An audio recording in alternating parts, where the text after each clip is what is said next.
Hello, and welcome to episode 60 of the Sci-Fi Podcast. From Bloomington, Indiana, I'm Nick Zoutra.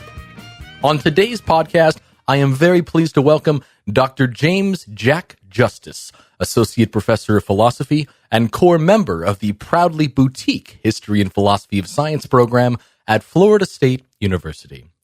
Before coming to Florida State, Jack worked as a postdoctoral research fellow at Sydney University on a project heroically attempting to integrate decision theory and environmental ethics. His research interests include philosophy of science, especially biology, history of analytic philosophy, especially Carnap and Quine, environmental philosophy, formal epistemology, philosophical methodology, and philosophy of mathematics. Jack is currently working on a book manuscript on the philosophy of ecology, as well as several papers, including 3 organized around the title Semantic Information in a Biological World, another criticizing the niche concept's role in ecological theorizing, another defending Ayer's maligned significance criterion, and another rebutting the charge that normativity challenges naturalism, among sundry others. Besides philosophy, Jack enjoys non-competitive birdwatching, raising progeny, usually, and attempting non-awkward interjections of aphorisms and colloquialisms into everyday conversation. And thus, without further ado, let's bring in Jack.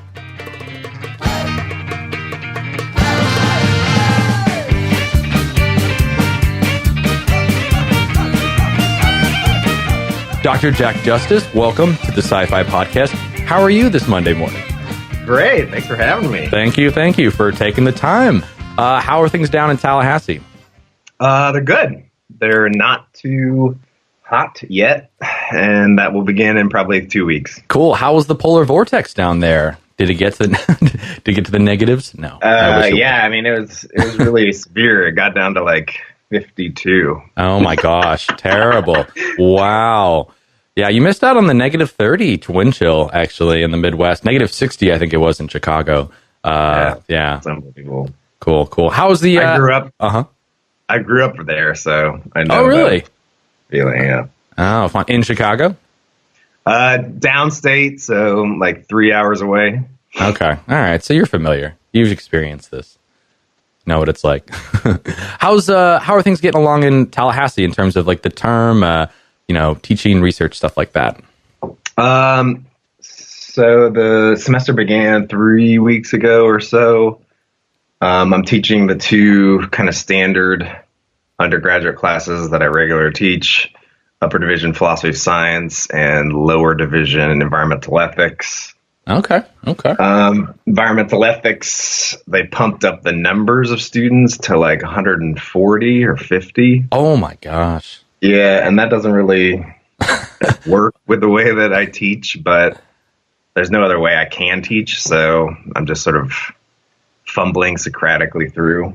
I'm also coming off like a year sabbatical, so remembering what it's like to teach about a hard awakening. I find that, even a summer off or some time off, it's like kind of having to get back into the work balance and just being in front of a class consistently. It's definitely a challenge. Yeah. Cool. Draining. Yeah, no, it can be, absolutely. I like teaching, but I mean at the end of a class I just feel like wiped. I mean, just like they've extracted energy from me. Yeah, well, it's I can understand. Like, even if you're performing in some ways, you're connecting, performing, and you're giving a lot of yourself, and that's different from other activities. Especially a 140 person class. It's 140 students. That's that's a lot.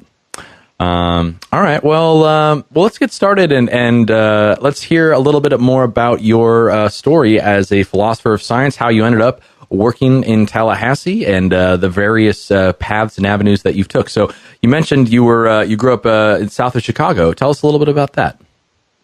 So I grew up in Galesburg, Illinois. It's a pretty small town, maybe 30,000. If you sort of take the midpoint between St. Louis and Chicago, and then on the perpendicular of that midpoint go to the northwest 50 miles, you'll be there. The river, Mississippi River, is like an hour away. Wow. It's famous for the birthplace of Carl Sandburg. Yeah, there's 2 railroad tracks that cross, and that was actually how the town got started. So it's a pretty 30,000. Yeah. Yeah, 30,000. I mean, like, we weren't in cornfields, but we were like 3 blocks from cornfields. Mm-hmm. I mean, when I grew up, like, my mom didn't work for, I think, the first 7 years of me and my sister after we were born. And I mean, my dad worked for the state. He was a civil engineer. It was like, we weren't desperate, but it was like tight money times. Yeah.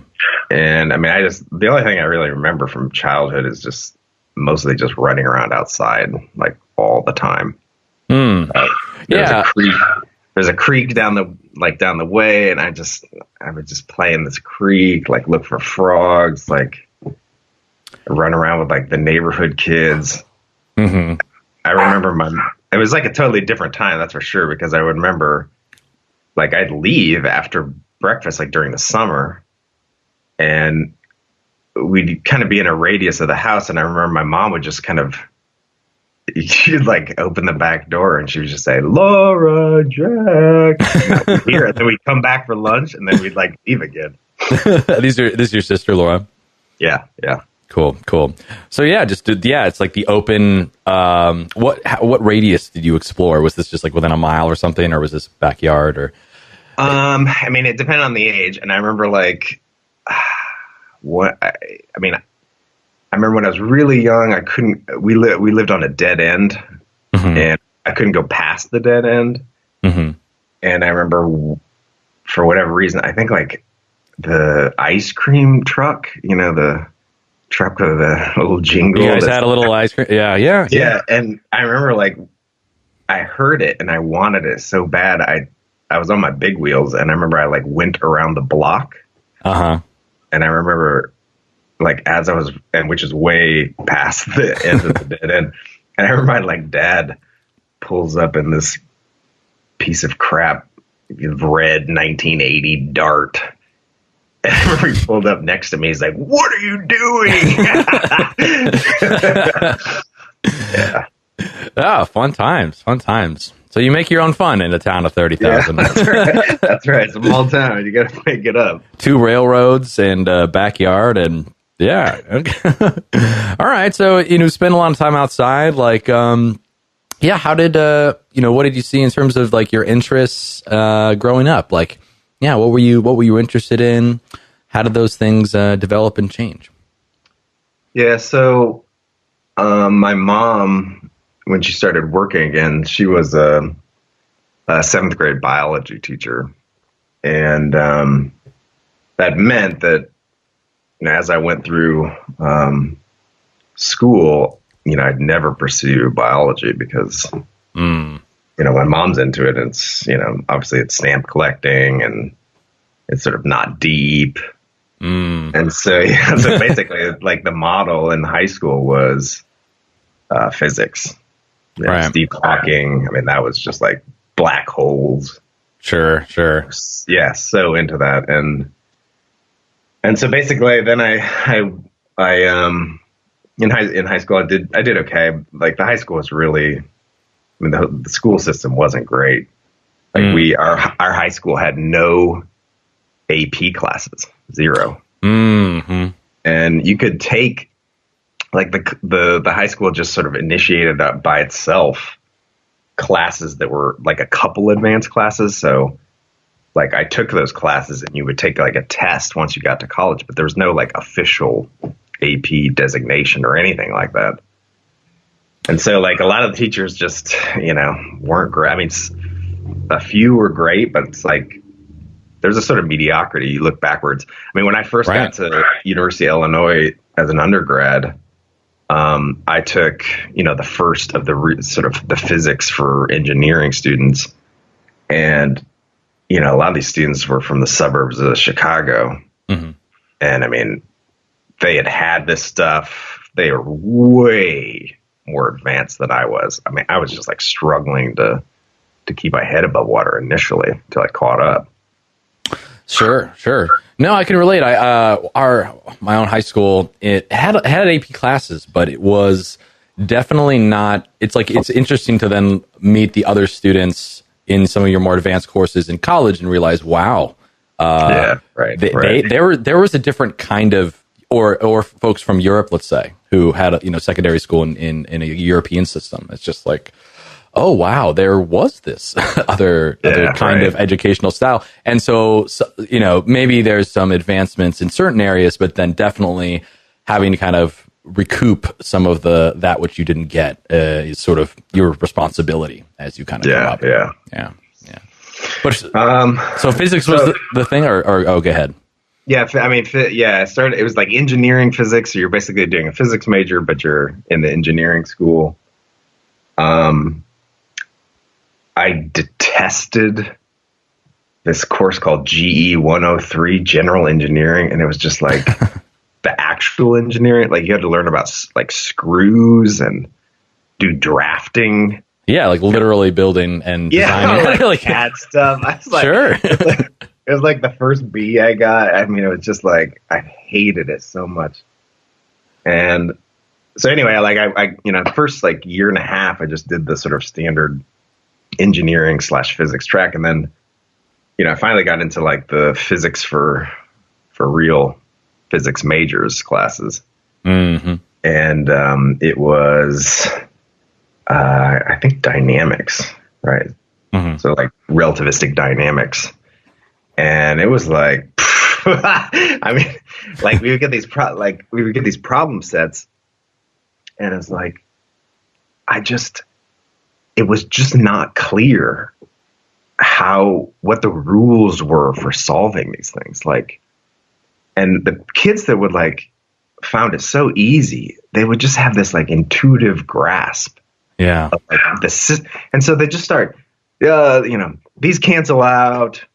Well, we're talking about a frictionless, so we can just disregard this thing and bing bang. And then all of a sudden it's like, they've got this simplified understanding, and then it's just a straightforward mathematical problem. It's like, I just never could grasp like what the hell, how they had this understanding. And so basically I was like, I'm out of here. And I had taken all these math classes, and I just switched to math because math is just so much easier. Because it's all just straightforward and explicit. It's like, prove this. These are the resources. The logical steps leading from this to this are transparent, and you just have to see the connection. It's not that there's no like this intuitive sort of understanding, which I just didn't get. Yeah. All right. So I switched to math, and for some reason I had been taking philosophy classes like since the first semester, and I eventually got to the point where if I took one additional course, I think, and it was ancient, I could get a whole another degree. And I wasn't going to do it. And I had this conversation with my quasi girlfriend at the time, and she was like, wait, let me just get this straight. You can get a whole other degree, and you're thinking about pursuing philosophy, but you're not going to do it because you won't take one class.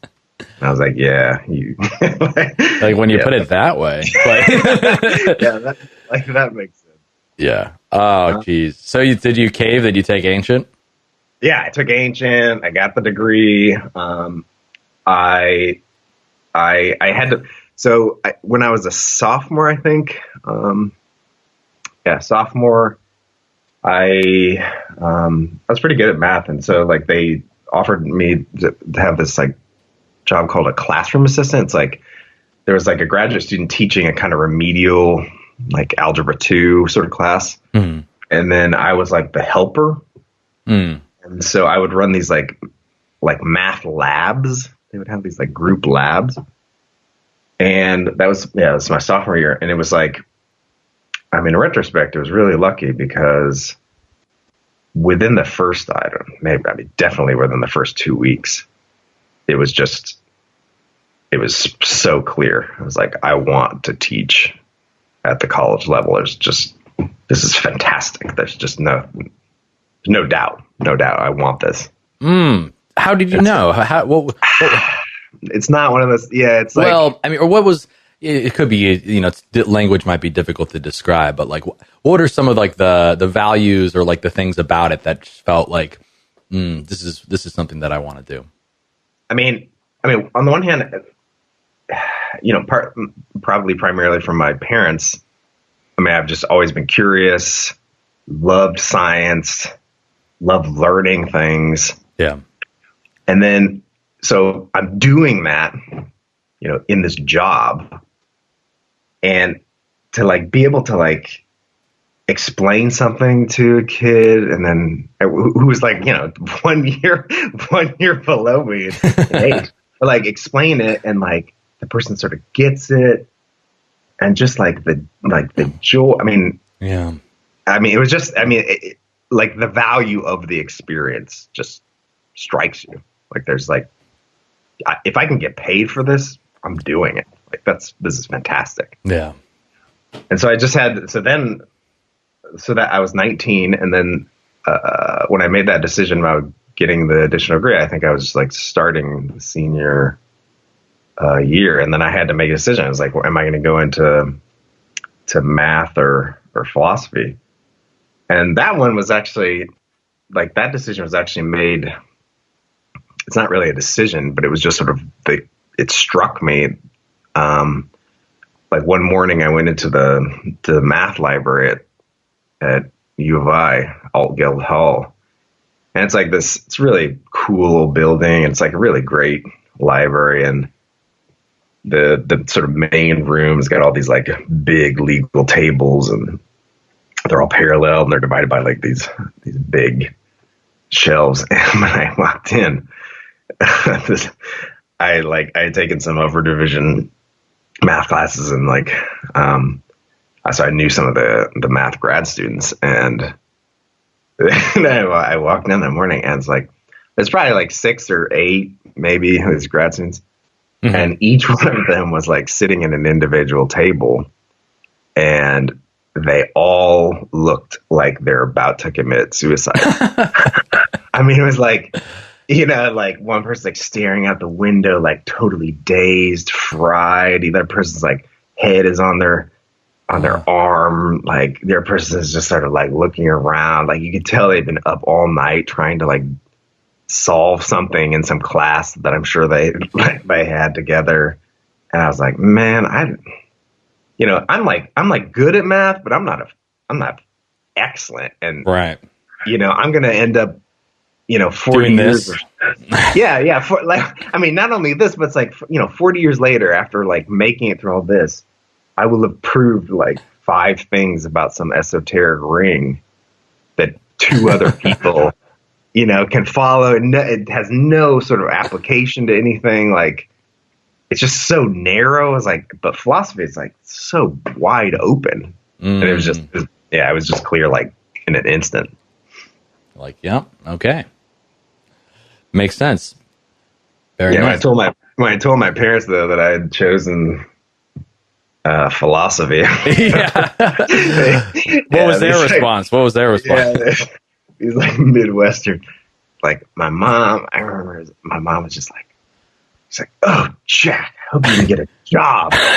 Oh my God. And my dad just like, he didn't even say anything. He just kind of like looked at me. Didn't even say anything. What are you doing? Yeah, you tell somebody you do math, there's a little bit more, oh, okay, well, yeah, right. If you don't, and I'm sure if you went on to describe like, well, I want to do like theoretical math or something, our school here, I know a lot of theoretical mathematicians, and it sounds what you're describing like this. They haven't described the sitting at the table, staring, bleakly into the middle distance, but it's I'm sure that is experienced before. But there's something they love about it. I don't ask enough about folks who've when they've decided to go into philosophy, how it is their family, how supportive their parents are, how supportive okay.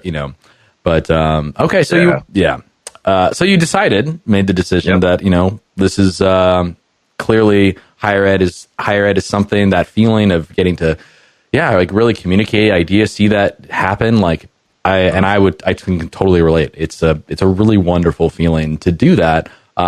Despite sometimes then even at the top of our interview saying like, oh, I feel drained from teaching, right? It's like both, I mean, like the things that we love, it's like both. It's not just like one or the other, but you're right. There are those so anyway, getting into philosophy.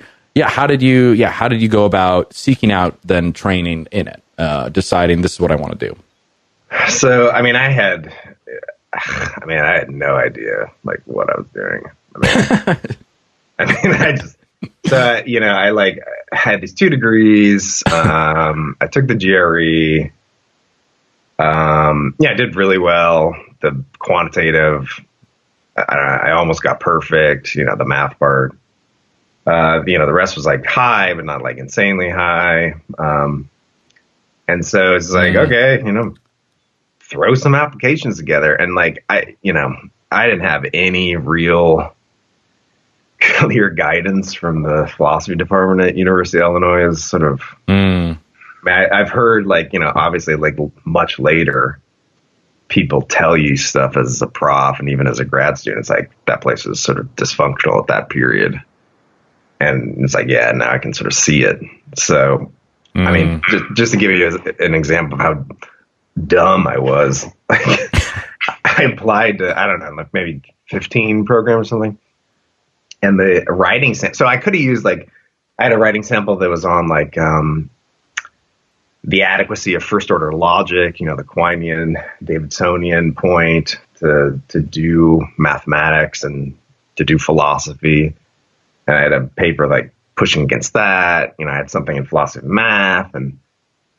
But instead of using one of those, which probably would have been great, I decided to go with a paper defending Marx's theory of history as my writing sample.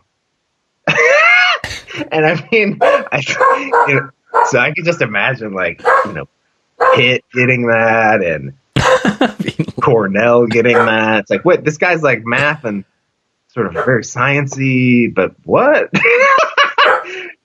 It could be a philosophy of anthropology, philosophy of history or something So basically I got into like 2 or 3 places. And the place that offered me the securest funding for the longest, and it was 7 years. They guaranteed you 7 years, was Texas. And so then I basically went through the faculty and I was like, is there anyone that I could work with here? And I was like, yep, there is one, Sodra Sarkar. And so basically that was the decision. Was Colin Allen there at the time? Nah, he was at Texas A&M. Oh, I forgot he wasn't at UT. Jeez. Wow. Yeah, actually I re-met him at Pitt, last year. Right. Yeah. And I January, 8th, and I walked into his office because he was the senior person at the center. And I was like, hey, I'm Jack Justus. You may not remember me. I last met you, and I think it was 20 years or 18 years ago, because I met him that second year I was in grad school at a conference at A&M. He's like, well, you have to forgive me if I don't recognize you. Sorry, I wasn't here when I was 22. Yeah, so that's why I chose Texas. Texas was also, at that point, it was a good choice because, although I had this math and science focus, I still didn't know kind of what I wanted to do. I kind of just knew what I didn't want to do. Mm-hmm. And so Texas could cover this vast areas. I mean, I was actually, I was dabbling into continental stuff. Like I read a lot of Husserl about logic. And so I was like, this place is going to have the best coverage as well. That's a really interesting point. Yeah. So you got to do a little bit of analytic, a little continental, a little just kind of dabble in a lot of stuff. And they have philosophy of science as well. Yep, that's right. Yeah. Cool. Yeah, so maybe you could tell us about how, how you ended up going from, wanting this broad array of potential, tools, methods with which to explore, and narrowing down toward a philosophy of science focus. Yeah. So, actually, I had a big interest in ethics initially. Oh, nice. So, but it wasn't really like first order ethics. It was like meta ethics. Okay. And there's a guy there who I really liked, and he was a really kind of inspirational teacher named Robert Kane. You may know him from like free will debates. And so, I toyed with the idea of like working with him. And I finally got to the point where it was like, I realized there was sort of two things. Like one, I realized that like all the interest that I had in meta ethics was entirely like negative. I mean, it was just like a totally negative program. And I was like, I just don't think that this is going to serve me long term. There's just not enough positive things I want to say, and once I've said the negative things, there's not going to be more to it, for me. Yeah. And the other thing I realized is that, in terms of like the quality and I have to say like the frequency of the feedback that I would get, and getting feedback at that high level that's actually like in depth and like sort of challenges you, I was going to get more from Sahotra. There's just no question. Mm-hmm. So that sort of made the choice about working with him. And then I had to make the decision, well, like what am I doing? You may know that he has really sort of broad interests. Mm-hmm. And he had taught this seminar on logical empiricism, and and that basically, it was like that completely is in sync with all these, disparate ideas and sort of commitments and dispositions that I had. And it really just sort of culminates like, oh yeah, like this is what I think is actually like the kind of best way of approaching both science and philosophy. Now, putting the linguistic turn and all that sort of shit to the side, just as a fundamental data-driven science is the exemplar philosophy, like that just immediately resonated with me. Mm-hmm. And so I could have either done something, in logical empiricism, specifically like Carnap, or I could do something that kind of synced up with an interest in like the outdoors and the ecological world, but I'd never taken seriously. Mm-hmm. Maybe that same mom effect. And in the end, I kind of made the same decision as I did choosing between math and philosophy. It was like, I've maintained the interest in Carnap, but I just felt like there was just more possibilities, and it was so new, and still is pretty new. And there's just so many things that haven't been explored philosophically in ecology that I chose that direction. Yeah. What led to kind of the decision to sort of start doing philosophy of science, environmental ethics? So, the focus on philosophy of science, it was clear within a couple years of the beginning of grad school. It's like, I kind of got a real taste of how standard core analytic philosophy went. Mm-hmm. And I liked the logic parts, but I really disliked only later could I sort of diagnose is sort of the intuition pumping and reflective equilibrium tinkering. I had this feeling in some seminar, I was just like, what do I think about this case? Like, I have no idea, like, how am I supposed to answer this? Right. And so, like, it became very clear, like, I want to have a scientifically suffused project. I want, science is definitely the core of how I'm going to do philosophy. And so then, like I said before, it's like choice between sort of more history of analytic philosophy of science as it's done by the logical empiricists versus, ecology, environmental philosophy, environmental ethics, philosophy of conservation biology. And I chose the latter, and, that just synced up with, basically my interest in like the outdoors and like, how things are sort of put together in the external world. Yeah. That I'd never really like pursued seriously or taken seriously, partly because, my mom was a biology teacher. Yeah. Yeah. You mentioned this interest in the you mentioned playing in the outdoors quite early on. Could you tell me maybe just a little bit more about your just genuine interest in the environment, and then what is it about a philosopher that can have something to say about the environment? Yeah, so the outdoor thing, it's just like one of those things where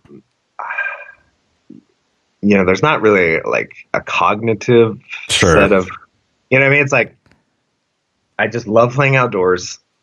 my mom, she's a biology teacher, so she would always be like, doing stuff that, like, from my wife's perspective, for example, it's just like gross and like sort of weird. It's like bringing like some salamander home, or like like a bird, like a baby bird, like sort of figuring out. And she would just like, you see like a snake or something. Well, do you recoil, or do you just like whoa, cool, like, I want to grab that and like take a closer look.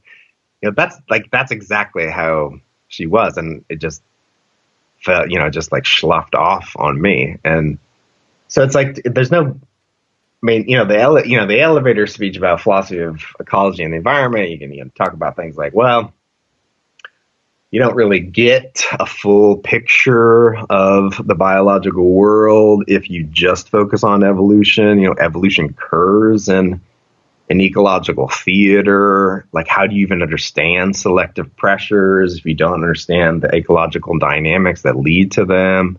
With respect to the environment, you can talk about the fact that environmental ethics is going to be a much, much more important domain of ethics in the future, as the consequences of us destroying the environment are, that's all true.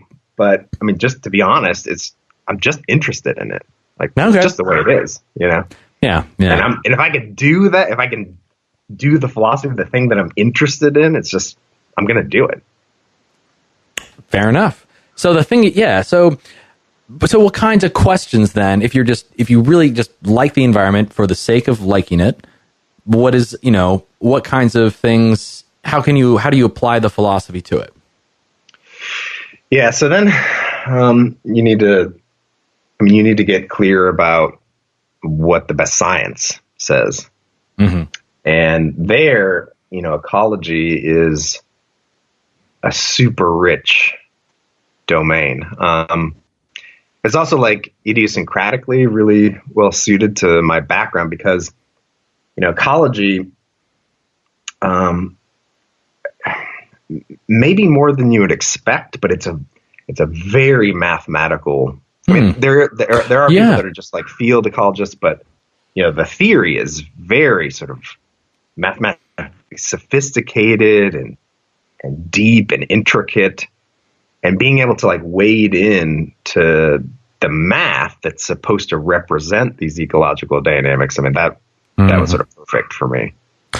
Right. So there's all kinds of questions about, I mean, just to give you one example, like a lot of the mathematics that's used to model ecological systems, a lot of those that mathematics comes from physics.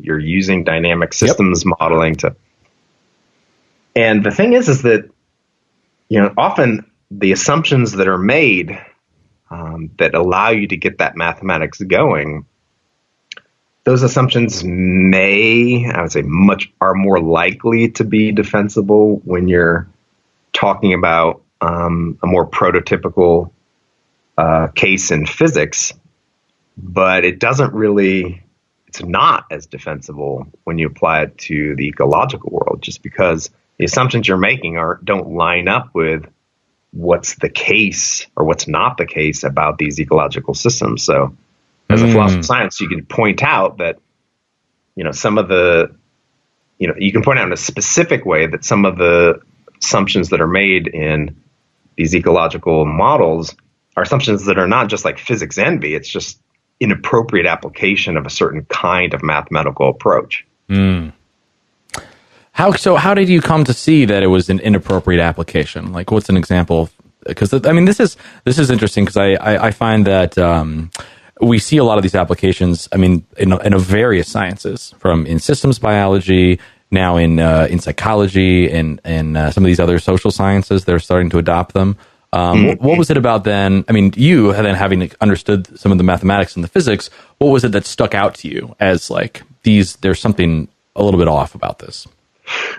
Yeah, so just to give you one example, this is something that eventually came out of my dissertation. So you're using these differential equations to model some ecological system. And one of the things you want to know about the ecological system, ideally, and then and know about it via these equations, is there a stable equilibrium for this ecological system? And this is often, there's an idea in ecology, there's a sort of balance of nature. Things sort of are at this equilibrium point, or there's a kind of regular constancy, and once they're perturbed, then they tend back to that sort of reference state. And so what you would do then, using these differential equations, is you can apply these analytic techniques, and these are due to Lyapunov. It's called Lyapunov stability, and you can apply these techniques, and then you can actually derive when it is the case that you get a stable equilibrium. You can give estimates of the base of attraction of that equilibrium, and so on and so forth. And so one of the things that, I mean, you can only appreciate the point, like, once you've sort of dug into, like, what's required to utilize these analytic techniques with respect to this mathematical framework. You realize that some of the assumptions that are made don't really line up with ecology, and like, I won't get into the weeds that much, but in physics, you can make these assumptions that's kind of set a parameter space, that you're making assumptions about parameter values, and those assumptions, they don't change that much. And what justifies that in the physics cases is you have these background constancies, and those background constancies are just regularities of this sort of homogeneity of the system. It could be based on, like, the fact that you have a law that applies here, like conservation of energy or something like that. But when you try and take those same assumptions and apply them in the ecological world, it's just not the case that you have that kind of constancy. It's not the case that the parameters should be fixed if you're going to accurately represent this system. So the idealization there, it's an idealization that doesn't look like it's harmless. Sure. Fair enough. So you said that you translated a bit of this work into what exactly? So I mean that was giving a characterization of stability. Mm-hmm. Was a long chapter of the dissertation, and then half of that eventually became a piece that philosophy of science accepted: ecological and Lyapunov stability. Very nice, very nice. Was this sort of like your kind of like first sort of real meaty article? It was like it was like the second set of meaty articles. Fair enough. I had some earlier stuff on like loop analysis, which is this qualitative modeling methodology that Richard Levins, the evolutionary biologist, kind of developed, and I had a couple papers on that first. Those were like the first real papers, quote unquote. Gotcha. Okay. So it's, you found your thing, your niche in terms of wanting to work on things. How did you then take it a step further? Like, what became in terms of finding work and carrying on your sort of initial interest in a career in philosophy? Right. So I went out on the job market, and I was very, very lucky that I first got a postdoc offer from University of Sydney. Very nice. And that's really nice. And it's basically a project funded by Mark Collivan, and it was designed. So I can't remember what the government agency was, but it was a bunch of money. And the postdoc was to investigate and attempt to synthesize environmental ethics and decision theory. So, the way I think about it is that, decision theory and game theory, more generally, it's the decision-making methodology that is utilized in all these domains of decision-making in our society. It's the rigorous way to make decisions. If you violate the norms, Dutch books and other irrationalities emerge against you. So if, environmental ethics has to do with making decisions about the environment, which it does, obviously, then it should be the case that it utilizes decision theory and game theory. But it doesn't, it seems. Like when you read through a lot of the figures in environmental ethics, they just pay no attention really to decision theory and game theory. Is that just tradition out of tradition, or what do you think? Man, who knows? Yeah, I mean, it's just not the way that the discipline sort of emerged. You know what I mean? Like, Leopold, Singer, Callicott, Norton. Yeah. It's just like that wasn't part of their wheelhouse. So, I mean, and in fairness, like, the project was attempting to synthesize, and we got some great publications out of it. But it's very difficult to like put those two together. Like environmental ethics. How am I going to like incorporate how am I going to rein in or like modify what the ethics delivers using the tools of decision theory? Right. It's very, very different kinds of beasts, Yeah. But it was still fascinating. Anyway, I had this this postdoc offer, and it was 3 years of just research, which is sort of amazing. And then shortly thereafter, and before I like signed that contract, I had got a tenure track offer from Floria State. Very nice. Which was, TT, so it's the sort of real deal. And then I basically just had to kind of negotiate between the two very deferentially. And in the end, it was maybe as optimal as you can get. I went to FSU for the first year. And then I went then they gave me a leave of absence for a second year. And then I'd been at Sydney before I ever went to FSU. So maybe I got 18, 19 months out of the postdoc. Oh, so you would accept the postdoc, but then you'd also receive the tenure track at the same time? Yeah, that's right. Interesting. Yeah. So, and that's what happens though sometimes. So, yeah. Yeah. I mean, it was super. I mean, FSU, they had and still continue to have a policy where if somebody has one of these external fellowships, they're not inclined to honor to give the first year deferment. Right. And so and they weren't willing with me either. And there's a bunch of faculty members in the philosophy department that are pushing against that because the policy makes no sense. Right.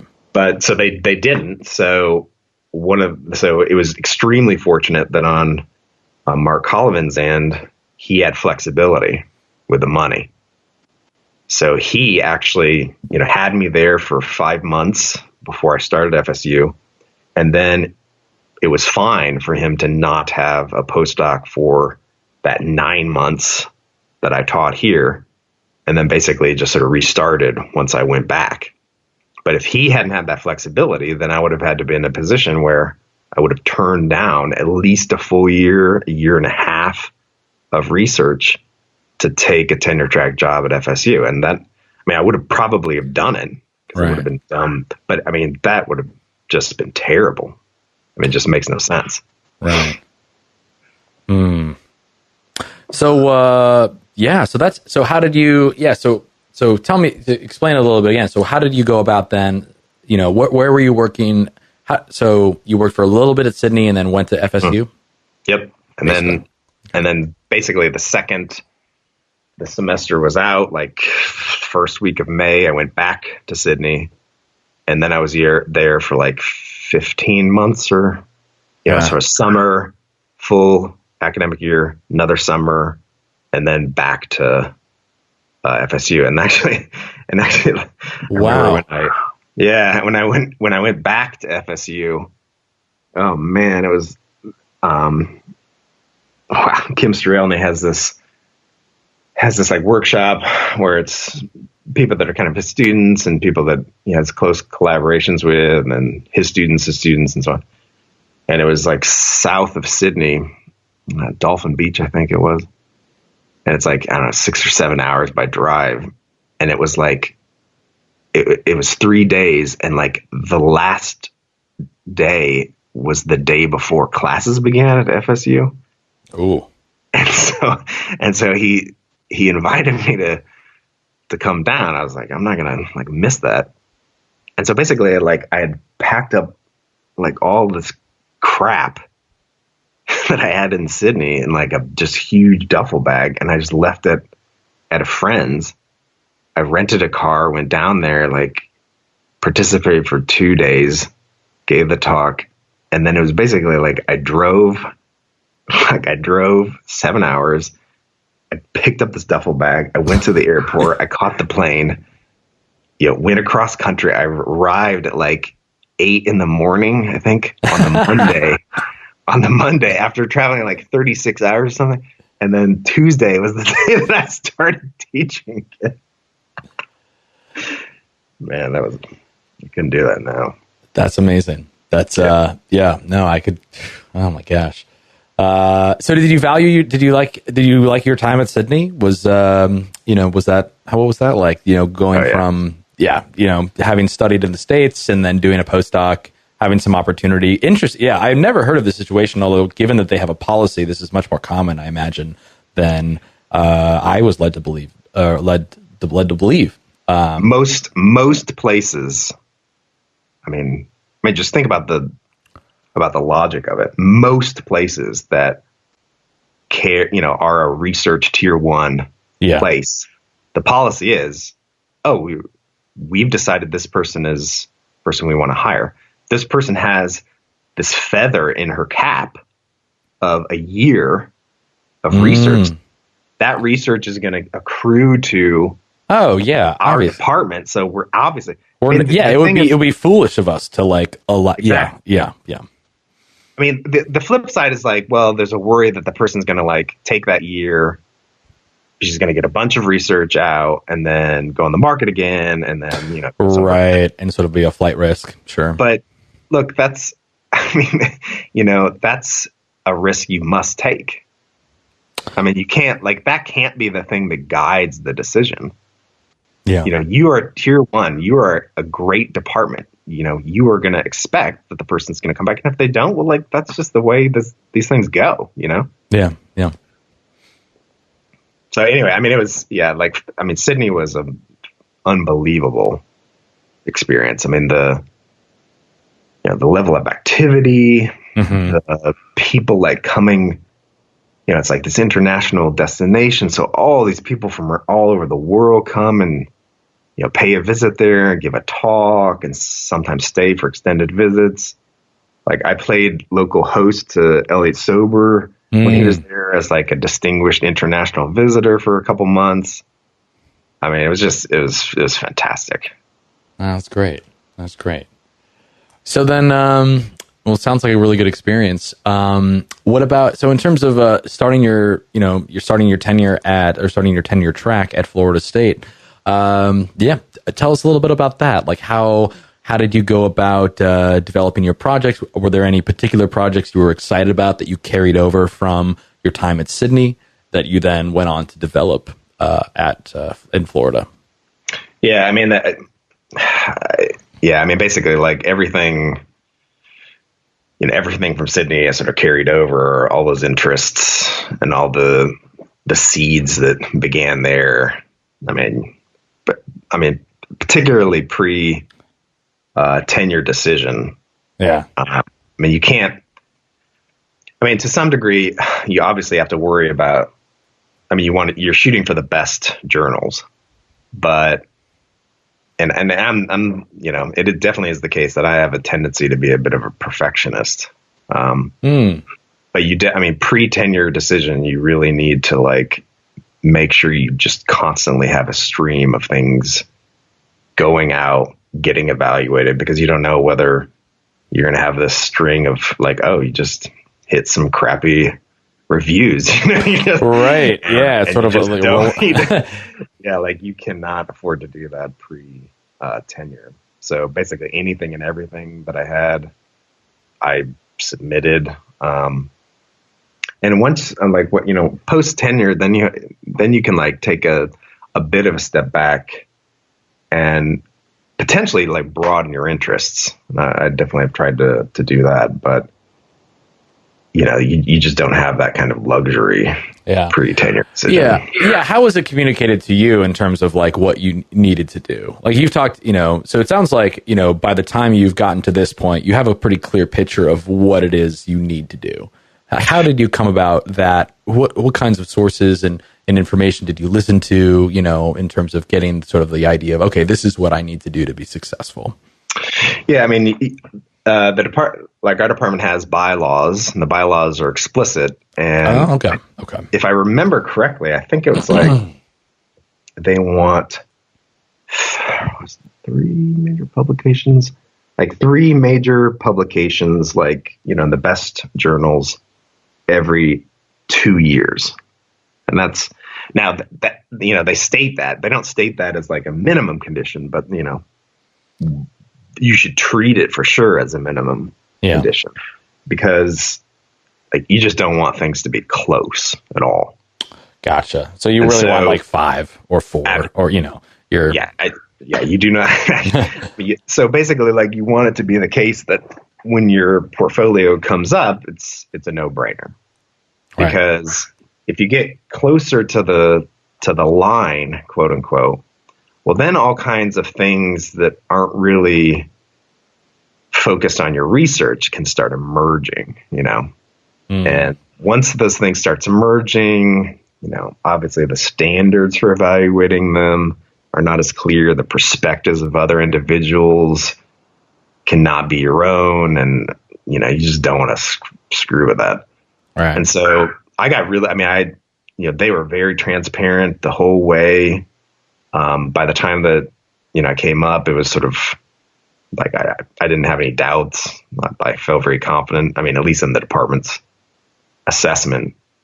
And that's the way you definitely want to do it. Okay. Yeah. That's pretty, that's good. Some good advice. So I guess, yeah, so it's obviously you have been successful in that. Yeah, I see you have a very nice string of publications. Any favorites you'd like to mention or kind of bring up to tell our listeners a little bit about?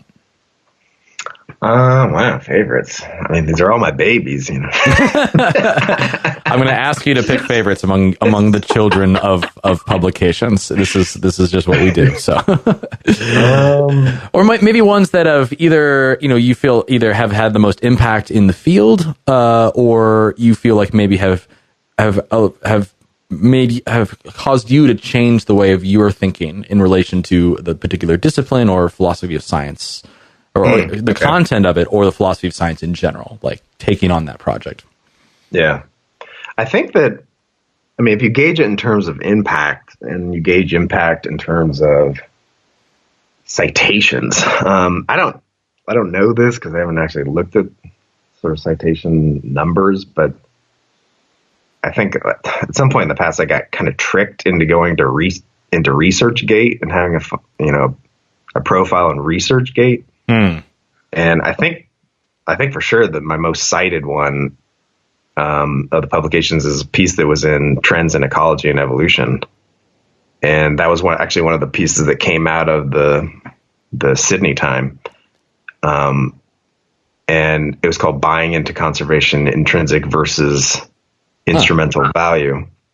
And basically, the point that we made in that piece is that a lot of conservation biologists that have kind of philosophical dispositions, and definitely a lot of environmental ethicists, kind of viewed intrinsic value as, you know, the most important kind of value that's relevant in environmental ethics, and or the most powerful kind of value. It's a value that, you know, trumps in a way merely instrumental values.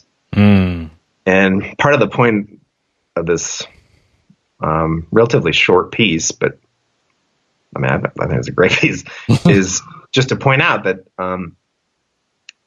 you know, intrinsic value, it's not clear how that can get cashed out in, you know, the best decision-making methodologies that should be the ones guiding decisions about the environment. So decision theory and game theory.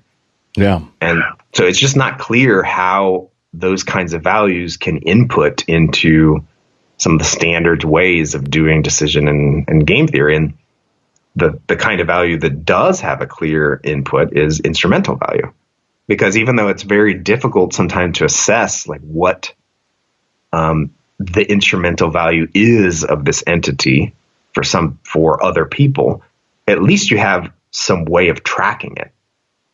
You know, so like you query some individual, how much would you pay for, or how would you feel that blah, versus these intrinsic value claims. It's like, you know, if I don't agree with you, what is the thing that you're going to say to demonstrate or to reveal that value to this other individual? I mean, you could just say like, oh, well, tough on that person that they're just not in the know. And obviously I'm not talking to people that are just completely blind to the ethics. I mean, that has some point, but if you're in this, you know, you're in a negotiation between stakeholders and the output of the negotiation is going to be some concrete decision that either will protect a bunch of the natural world or won't, or will to a lesser degree, then it's much more effective to offer them something that they can actually appreciate the kind of value it is. So, I mean, that piece, you know, has been cited all over the place, and obviously, like, a lot of people dislike. Dislike. I mean, one of the points we also made is like, you know, people poo-poo in instrumental value, but you know, instrumental value can be unbelievably deep. Right. Yeah. So what are some of the main objections to its instrumental value? Well, I mean, basically people often caricature instrumental value, just, you know, merely economic value.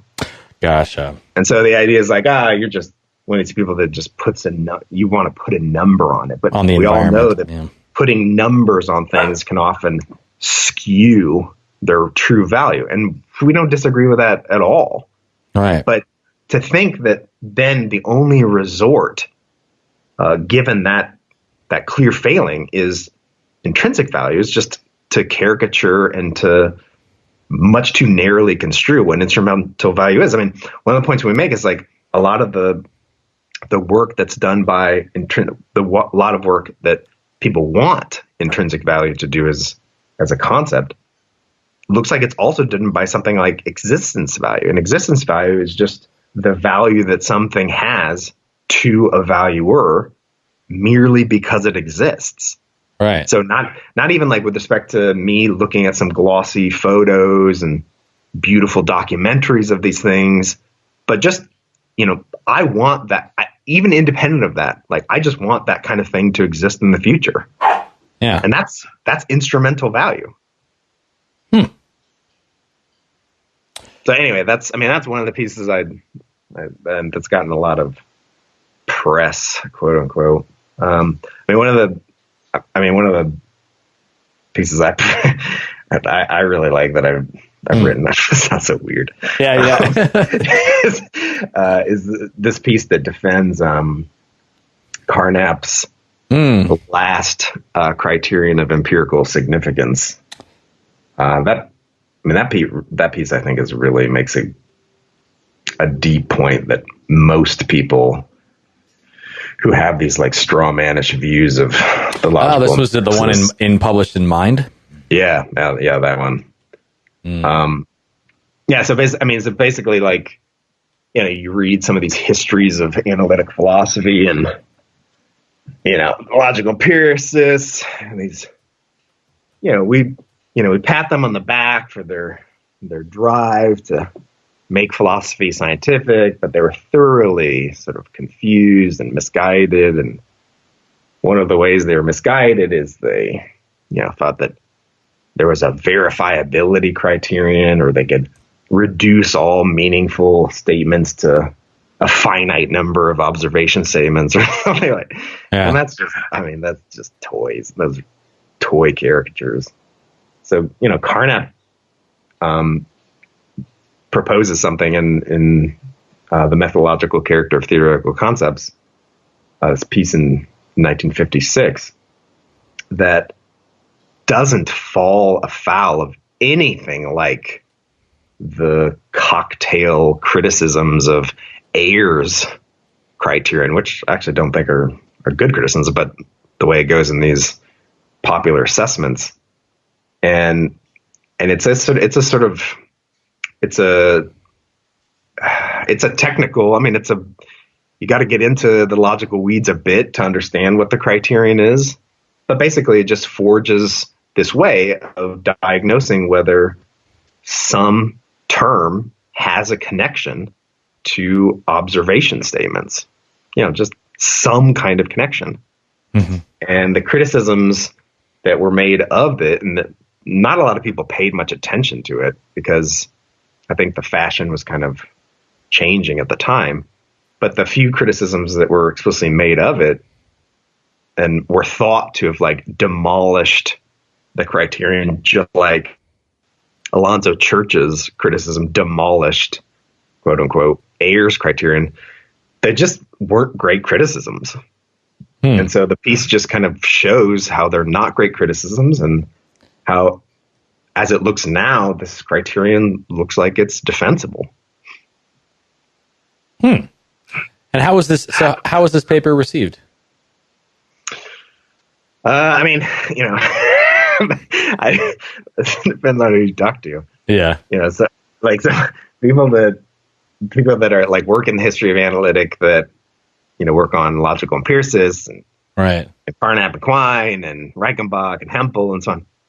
They're like, that great piece. You were the first to point out X, Y, and Z. And right. But as judged by, the non-responses from people that would object to the line, I have to assume they think it's, yet more misguided theorizing. Oh, geez. Yeah, sure. Very interesting. How have you balanced doing some pretty interesting history of analytic with doing completely not that with environmental ethics? I love that. Yeah, just shifting gears.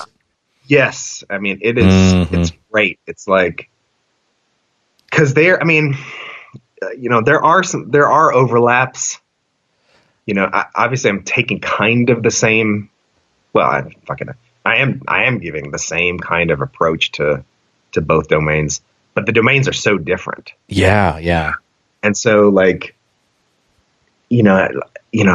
going through, some technical stuff by Carnap or, some technical stuff by Reichenbach or Hemp, whatever. And that kind of fuels a real love of getting into the nitty gritty. And then also dry in a kind of drier logical sense. Although I don't really agree with it's not dry, but you know what I mean? It's a different kind of work, and it's a different way of talking about things. And yeah, absolutely. And so then you can just switch gears and be reading something about something in the natural world, like how trees, tree distributions might line up with the neutralist. I mean, it's just it's great to be able to shift gears like that. Well, one of the reasons I got into philosophy of science was that it seemed like you, for that purpose of the ability to shift gears or just philosophy in general, was that you can explore something in a particular way over here, and then you can explore something in a particular way over there. And you need not be so narrowly, based on the discipline, you need not be so narrowly confined to doing this, X, Y, and Z, just this. You're not confined necessarily, kind of as you described in terms of maybe it would be a character to describe theory of math that way. But it seems like philosophy does provide a little bit more openness to doing different things. Especially, I totally agree with that. And I mean, one of the things that's sad, I mean, it's not really sad, but intellectually it's sort of sad, is that recently, Michael Ruse asked me if Carnap had said anything, of any sort of philosophical substance about biology. And he gives these sort of really, really simple examples when he's outlining the philosophical methodology of explication, but they're really designed to just illustrate this methodology. It's not about biology. And so I was like, well, yeah, that's a great, do I know of any? And so I kind of systematically looked, and it's almost zero. I mean, almost, it's not in his, it just doesn't care, I think. And it was sort of sad because God, it would have been great to have that kind of bridge. Yeah, no, that would have. You said, so what is the closest that you found? I think it was in the textbook, Introduction to Philosophy of Science. And I think only I think he mentions one example. And then the only thing of any sort of substance that he doesn't really discuss or defend in any way is that he says at some point something that clearly entails that biology can have laws. Okay. So at least he's not disrespecting that. Fair enough. Yeah. It just wasn't at the time, of interest, I guess, to philosophers of science, or they weren't doing it as much. I mean, it's a sad thing about the logical empiricists that, with very few exceptions, physics was the science, to investigate philosophically. Yeah. Well, tell us, maybe we can shift gears. Tell us a little bit about your, it looks like you have a book under contract with which you're working on, The Philosophy of Ecology and Introduction. How's this been going? Or what are sort of your plans for this book? Yes, this book is almost done. Man, it's taking forever. So the book is kind of designed to be a biased introduction to philosophy of ecology. So when I say bias, I don't know whether bias is the right term, but the point of it is to give a survey of what I think, are the most important areas in philosophy of ecology, but not a neutral survey. It's one where, I take a line and, give an explicit argument and sort of show that these positions on these topics are not as defensible as these other positions. Yeah. So in a way, I want to it's an introduction to the field, but it's also a chance to kind of, become the whipping boy, in the new subdiscipline. Like, I want people to be responding to the claims that are made in this book as they wouldn't if it was just a sort of neutral textbook. Yeah. Fair enough. And is it basically going to be, it's an introduction. So is this something that a philosophy of ecology course could adopt? Is this yeah, absolutely. So I'm thinking the audience is upper division, undergraduate, graduate seminar. And, there are some courses in ecology programs that deal with, scientific methodology or philosophical takes on ecological issues. So this could be used for some subsection of those kinds of courses. Awesome. Or just, I want ecologists that have an interest in philosophy to read it. Yeah. So actually, I haven't asked you this yet. What is your current, do you interact at all with working ecologists? Not as much as I'd like to. Okay. Yeah, when I first started at FSU, I definitely, there was more interaction between me and several ecologists. It's sort of hard. I go to some scientific meetings, both in conservation biology and ecology, but it's difficult to sort of maintain those relationships. Sure. Is there an ecology meeting you would consider going to, or I just know, so a lot of, in sort of connecting with those, or is it more that you would show your work more at environmental ethics conferences, things like that? The main one in ecology is the Ecological Society of ESA, America. If you're really trying to make connections with ecologists that might lead to collaborations, those giant meetings are a really difficult way to. Right.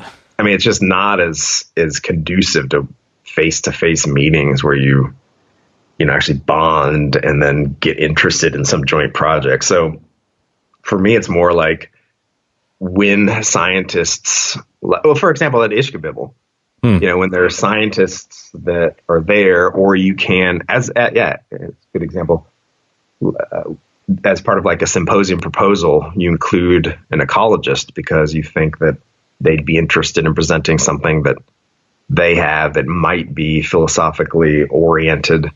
That's much more the case of the kind of ways you're going to get actual collaborations with scientists. I think it was because of that tree piece I mentioned earlier and some other stuff that this guy in Israel, David Saltz, who's a conservation biologist, contacted me, and we put together a symposium for the Society of Conservation Biology. And we gave the symposium, and then his piece he wanted to do a little bit more with, and then he and another guy he enlisted as co-authors, and then that piece, for example, is coming out in conservation biology. So I think that's much more fruitful, way to try and establish those collaborations. Okay, these smaller face-to-face, rather than no, right. There's the big meetings, but you're right. This kind of baseline. Yeah, I like what you're going with this. Yeah, it's something probably, especially post tenure now. I should probably start making more of those contacts here at FSU. FSU's got a real interesting history in ecology. It was the home of what used to be called the Tallahassee Mafia. Oh, in ecology, and they were like a group of individuals that were known for the really incisive and sometimes sort of caustic criticisms of ecological work that was done in the 70s and early 80s. You may know the name Daniel Simberloff. He was a member of the Tallahassee Mafia. And the whole null models debate in ecology, the accusation that inappropriate statistical modeling or statistical assumptions and methodologies were being employed to support a lot of these claims about, island biogeography, competitive construction of different ecological communities. They were known for making very vigorous critiques of that kind of work. Yeah. I came across this it's a Daniel Simberloff, you said? Yeah. Yeah, so Daniel Simberloff, Creative and Devastating is the title of it. It's sort of like, I think it's like an ode or an honorarium to this gentleman's work.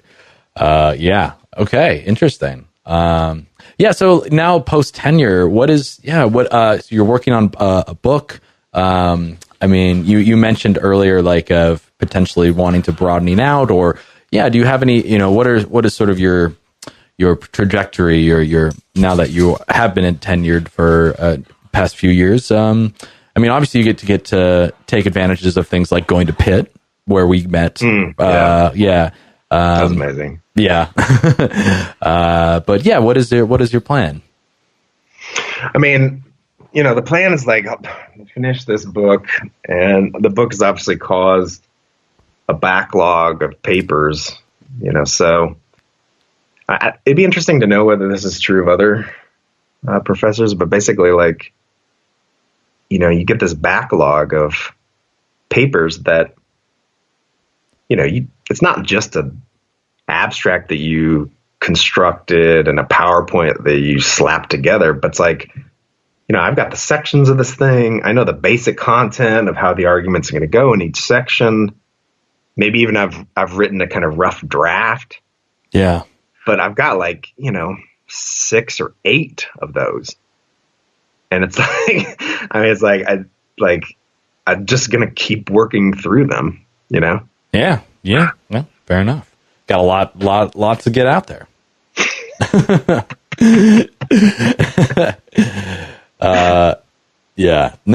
It's I've heard a lot of people talk about how, well, once they finish the book, they don't want to write for a while, or right. That's they're like, right. And I'm like, I feel bad. I'm like, oh, what's next? They're like, well, I just finished the book. What more do you want? Like, and I'm like, I get it. Like, sometimes you just need to take a step back, and then eventually, maybe in 6 months or a year, but no, yeah. Getting back to the papers with which have become backlog, which I'm sure is actually a pretty common thing.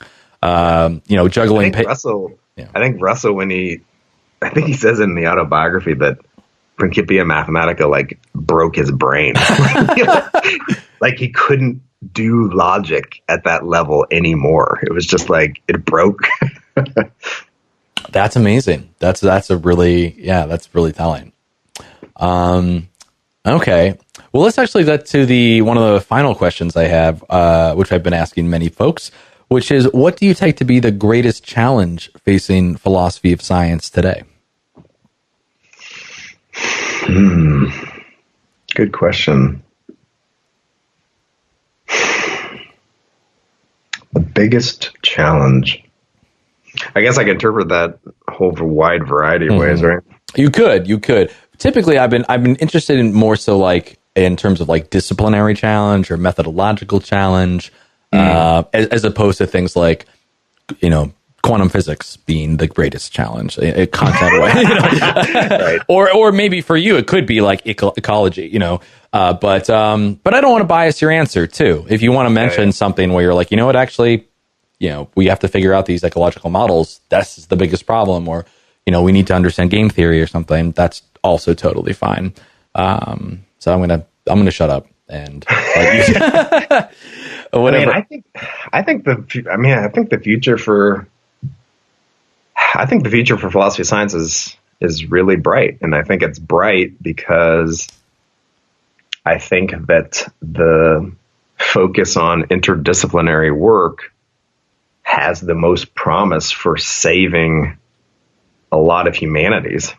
So I think that, this is obviously responding in a way where I'm focusing on like wider threats to academia and universities in general. But I think that the fact that philosophy of science can have these clear connections to sciences and actually contribute things that are valuable. Yeah. Is extremely, it's going to be indispensable in the future. And I think it's going to grow. I think the places where philosophy is going to suffer are the places that just have no connections. And it's a matter of like, if I interpret the question intellectually, the threat is really the kind of non-naturalist underlying philosophical methodology. But I actually don't think it's much of a threat. I just don't think when you compare the two, there's much to be said on that other side. So, the idea that like pumping intuitions about some, hypothetical thought experiment, is going to reveal some deep truth about the world was maybe a default assumption, or seemed very ingrained a couple decades ago, but anymore, it's not. It could be this is just a byproduct of where I'm at. FSU's got a lot of individuals that are very empirically focused. Pitt is obviously extremely empirically focused, but it just doesn't seem like it's taken as seriously anymore. Like, and you can raise this explicit question, like, well, let's say I do have that intuition. What's the epistemic significance of that? Like, what is the story by which I should trust that as revealing something about what? Some domain of abstracta? When you ask those questions, people now it's like they feel the pull of, I've got to have an answer. Yeah. Is there so how do folks typically respond to these, what you're essentially saying, which is the non-natural methodology is maybe not it's just not going to be as relevant, or, well, it's relevant they might say it's relevant for different questions, or, sure. Or say like, well, actually, no, we're working on this stuff over here, but is that like a really inappropriate answer? Is that, I don't know. I'm trying to be the most charitable I can to then, understand where others are coming from when they try to maintain these particular methodologies. And I also don't want to caricature them as well.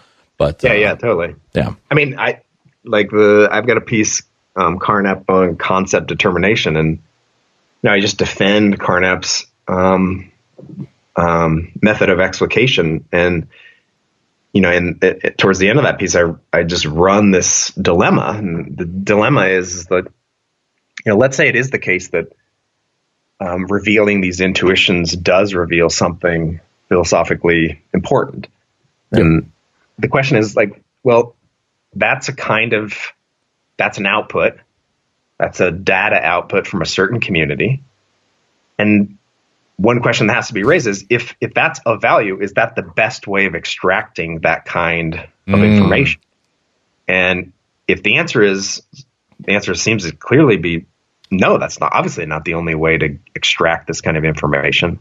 So then it's the case that that information has to compete, and it has to cohere with information that you would get from anthropologists, sociologists, cultural studies, psychologists.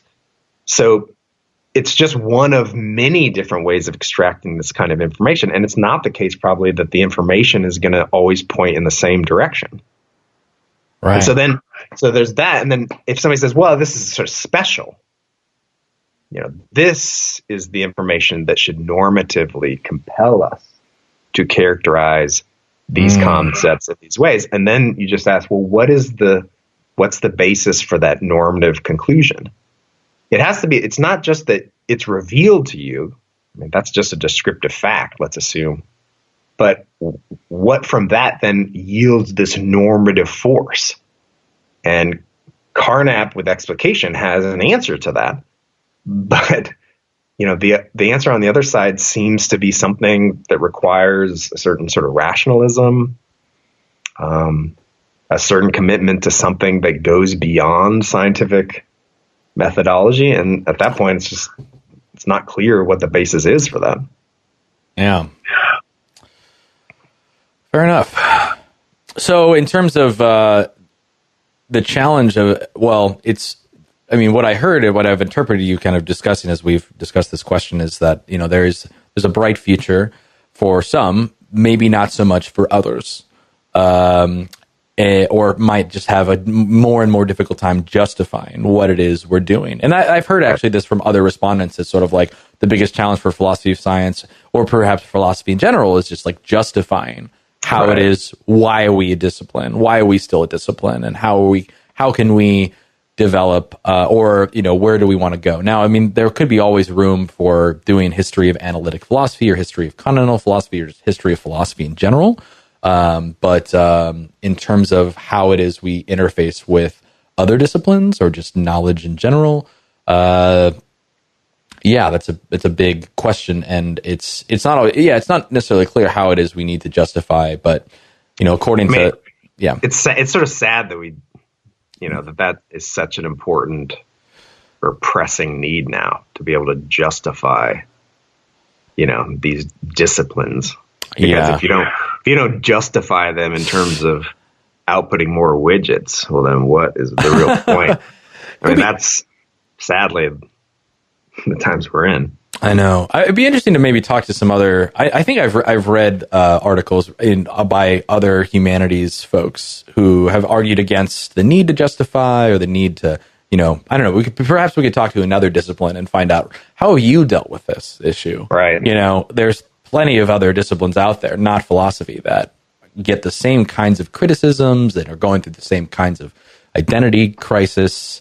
That might be a little strong, but just trying to understand it, where they fit, and maybe, whether we're asking the right questions in terms of why do we need philosophy I don't know, is that helpful, or do we need an answer to that? Should we just be asking the question to help us further along, better philosophical discourse or something? Right. Yeah. All right, Jack. Well, we've taken up actually longer than expected, but it's been fun getting to chat with you and learn about your work and then hear a little bit about your origin story, your history, and there's plenty more we could chat about. But story. Yeah, isn't that fun to hear about? I have an origin story. Growing up, yeah. So it's been fun. Is there anything else you'd like to leave us with, or to mention? Anything about graduate programs or other words of wisdom, or anything else that we didn't quite get to that you were like, oh, I wish we would have talked about that? No, I mean, to syntax and the void. Okay. All right. Well, thanks again. It was a real pleasure getting to chat with you on this Monday. Best of luck throughout the spring, and hope to run into you again soon, hopefully at a conference or a workshop or whatever. But it was a real pleasure. All right. Thanks, Nick. Appreciate it. No problem, Jack. Take care. Bye-bye.